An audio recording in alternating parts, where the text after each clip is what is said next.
fancy bread for parties and things and barbecues.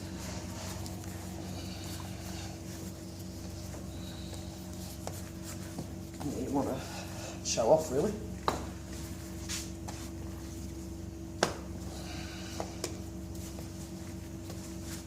And you can do this with yeasted bread as well as sourdough. Just going to do it with yeast. So what you do is you spread that out and then spread a flavouring on it.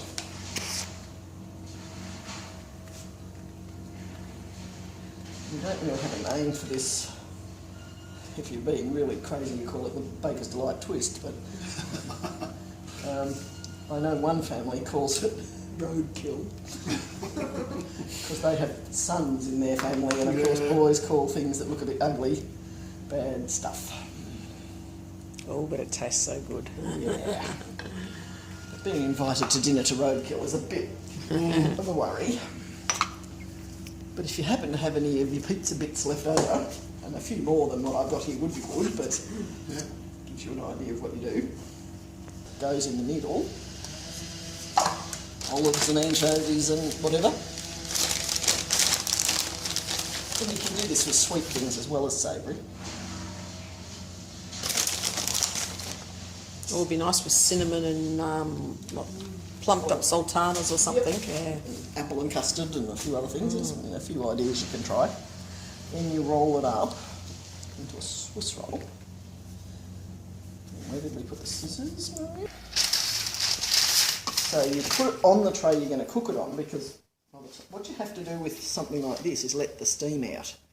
Because we've wrapped wet stuff in there. And what will happen when it goes in the oven is that steam will create huge bubbles. And it actually squashes down all the stuff that's inside and creates this hollow all the way through it. So you've got to let it out. And the easiest way is with scissors. So you cut and push it in opposite directions.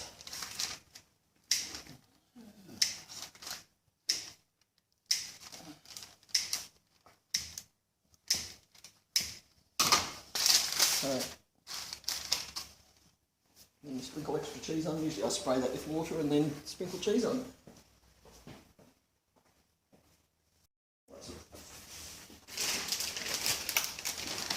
Really nice, tasty bread.